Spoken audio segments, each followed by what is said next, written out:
All right, ready to get our hands a little dirty? Should I be concerned? Only metaphorically speaking.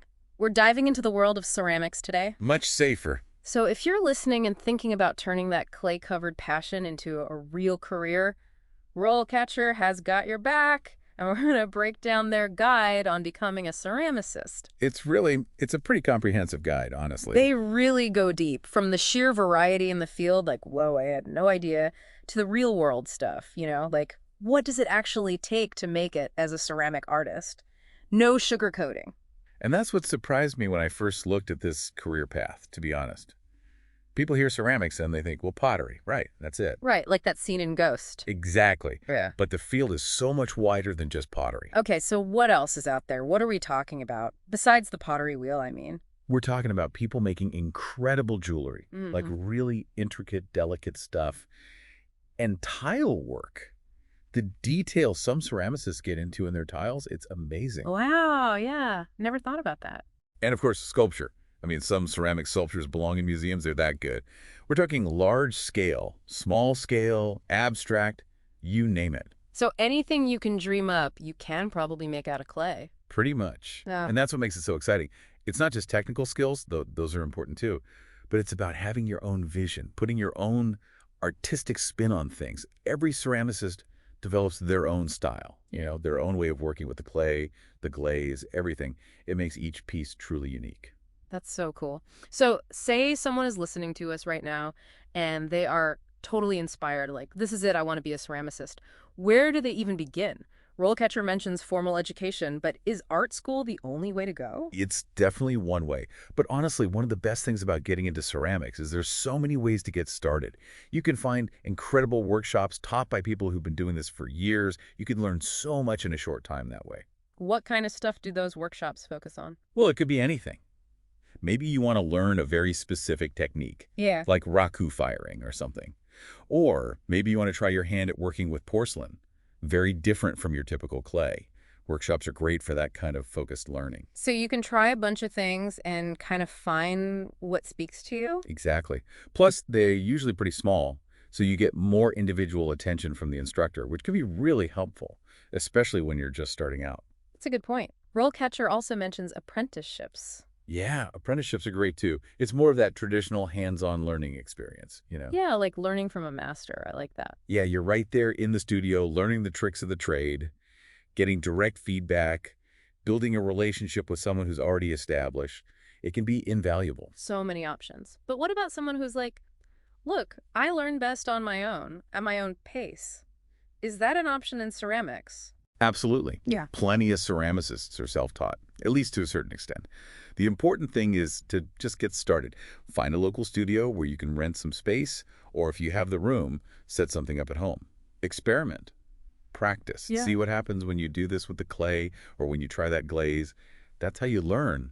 Yeah. By doing. So there's no one right path. It's all about finding what works for you. Exactly. But the key takeaway is you have to be proactive. You can't just wait for opportunities to fall into your lap. Go out there and create your own. I hear that. Hustle is key. And speaking of hustle, let's be real for a minute. RoleCatcher does not shy away from the pros and cons here, especially when it comes to, the financial side of things. It's not always glamorous. Right. I mean, we've all heard the phrase starving artist for a reason. True. And it's something to be realistic about, I think, with any artistic career. Ceramics is no different, especially when you're first starting out. Income can be, well, unpredictable is one way to put it. It's Easter famine, right? Yeah, sometimes you'll have months where you're selling everything you make. Yeah. And then there are the dry spells where maybe you don't sell much at all. That's just the nature of it. And that's where those business skills come into play. And that's where a lot of us, the more creatively minded people, that's where we kind of, I don't know. Freak out a little. Yeah. Like spreadsheets, marketing plans. It's like, give me another lump of clay. Totally. I'm with you. Like, oh, you need me to calculate my profit margins. I'd rather be up to my elbows in glaze, thank you very much. Exactly. But that's why RoleCatcher, they stress the importance of these skills, of being entrepreneurial. You can't escape it. Right. You got to think about pricing, marketing, the money stuff. It all matters. So you're not just an artist, you're a business person too. You got it. Yeah. But, it's interesting because you start to see how other parts of your life can feed into your art. And the other way around, too. Say you love photography. Which, side note, so many artists I know are also amazing photographers. Right. It all connects. So that photography bug, it'll come in handy when you're building your online portfolio, showcasing your ceramics on Instagram, you know? It's like all those skills you pick up along the way, you never know how they'll help you down the line. Absolutely. And this is something I really liked about RoleCatcher's perspective. They talk about continuous learning. What do they mean by that? They mean that even when you're established, you're still learning, you know. There's always something new to discover with ceramics. A new technique, a new type of clay, a new way to use a glaze. It never gets old. You never stop growing. Exactly. And I think that's what keeps things exciting, honestly. Keeps you inspired. I can definitely see that, for sure.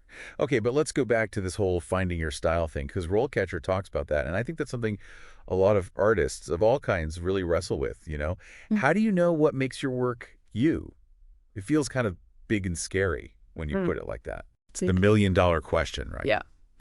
And I don't think there's one answer, because it's personal, you know? It's your journey. But if I had to say one thing, don't be afraid to experiment. I mean it. Play with those techniques. Try new glazes. Push the boundaries of what you think clay can do. So you're saying embrace the mess-ups, the happy accidents. 100%. I can't tell you how many times I discovered something amazing because I wasn't afraid to, like, totally screw something up. It's like Bob Ross said, there are no mistakes, just happy accidents. I love Bob Ross. So wise. Have you ever had, like, a glaze do something you totally didn't expect and it ended up being, like, this awesome, beautiful surprise? Oh, all the time. That's what's so cool about clay, you know? It's unpredictable. You never know exactly what you're going to get, even if you've been doing it for years. That is cool. So you're experimenting, you're embracing the happy accidents, and somewhere in there, your style starts to emerge. But what about actually getting your work out there? RoleCatcher talks about building a presence online, which seems pretty crucial these days. It's not even an option anymore. If you're serious about selling your work, you got to be online. It's how people find you. It's your storefront. Exactly. And the great thing is, it's never been easier to do it yourself. You know, look at Instagram, look at Etsy. There are so many platforms out there, and a lot of them are free or very low cost to get started. Right. You can build a whole website for, like, nothing these days. Mm-hmm. Okay, so you've got your online portfolio set up, you're posting on social media. What else? What does RoleCatcher say about navigating the professional ceramics world? Well, they highlight something that's easy to forget these days, you know, with everyone online all the time. Don't underestimate good old-fashioned networking. Wait, you mean like actually talk to people? In person. Yes, put yourself out there. Join your local ceramics guild, go to those workshops, even if it's just to meet other people, those connections, those conversations, you never know where they'll lead. So it's not just what you know, it's who you know. There's truth to that, but it's not about, you know, being fake or anything. It's about being part of the ceramics community, you know, sharing your passion with other people who get it, supporting each other's work. Because at the end of the day, ceramics is very hands-on, right? It makes sense to connect with other people who do it. For sure. And those connections can turn into amazing opportunities, you know. Maybe you collaborate with another artist on a project. Maybe you get featured in a group exhibition. You just never know. That's such a good point. Okay, so we talked about style, online presence, networking. RoleCatcher also talks about specialization, like finding your niche within this big world of ceramics. What did they have in mind there? Well, it's like any art form, right? You could specialize in one specific type of ceramics. Maybe you love making big sculptures. Or maybe your passion is those really intricate, tiny porcelain jewelry pieces. So different. Right. Or you could become known for a certain technique. You're the master of throwing those huge vessels on the wheel. Or you're the go-to for really detailed hand building. So find that thing you love that you could do for hours and not get sick of it. Yeah. And of course, you can always evolve, try different things. But having a specialty, something that makes your work stand out, it can be really helpful, especially when you're thinking about marketing and stuff. Because if someone wants a custom ceramic sink, they're going to look for the person who's known for making amazing sinks, right? Right. And that's where specialization can really pay off. People know you for that thing. You build a reputation. Makes total sense. So it's about finding that sweet spot where your passion, your skills, and what people want all come together. You said it. Okay, so that's a lot of big picture stuff. RoleCatcher gave us a lot to think about, but now I'm kind of curious, like, what about those very first steps? You know, it's funny. I'm thinking back to when I first wanted to learn calligraphy, and I found this amazing calligrapher who taught these workshops in this tiny little studio It was above a bakery, actually. Oh, wow. It was incredible. The smell of fresh bread while you're, like, trying to write fancy. Anyway, do you think those kinds of workshops are a good place to start for ceramics, too? Oh, yeah, definitely. I mean, workshops are great because they're like, what, a crash course, basically, Hmm? in whatever technique or style the instructor is teaching. So you can try things out, see if it clicks for you, all with someone right there to help you, give you feedback. It's pretty low pressure, too, in a good way. Just Yeah. a nice way to, like, dip your toes in the water, see if you like it. And maybe make a new mug while you're at it. So workshops are good for that intro, but RoleCatcher also talks about apprenticeships, which is more of a commitment, obviously. That's more like what you were talking about before, right? That whole learning from a master thing. Yeah, exactly. And apprenticeships can be amazing, Hmm. especially, early on when you're just starting to figure things out.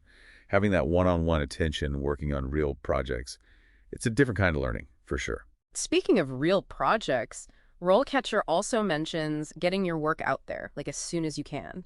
Craft fairs, local markets, that kind of thing. I imagine that's pretty intimidating, especially when you're just starting out, right? It takes guts, for sure. I mean, to put your work out there Mhm. for people to judge, especially when you're still figuring out your style, your voice, but it's so important to do it. Just rip the Band-Aid off. Easier said than done sometimes. Tell me about it. Yeah. But the way I look at it, every time you do put your work out there, you open yourself up to new opportunities. Maybe the artist sees it and gives you some great feedback. Maybe you make a sale. Maybe a gallery owner happens to be walking by. You just never know. That's true. You never know who's watching. So it's about putting yourself out there and seeing what comes back. And as scary as it can be, that's kind of exciting too. Okay, we covered a lot here today, but if you had to give just one piece of advice to all those aspiring ceramicists out there, what would it be? Don't wait. Seriously, if you're passionate about ceramics, just start creating. Don't wait for the perfect moment or for someone to give you permission. Find a local studio, take a workshop, just get your hands dirty and see what happens. The journey is the best part, anyway. That's such good advice. Because really, isn't that what it's all about? The joy of making something with your own two hands? Taking this lump of clay and turning it into something beautiful, something totally unique. Exactly. So, to all you future ceramicists out there, get creative, don't be afraid to experiment, and remember, the world is your kiln. Okay, that's all the time we have for today's deep dive. Until next time, happy creating, everyone.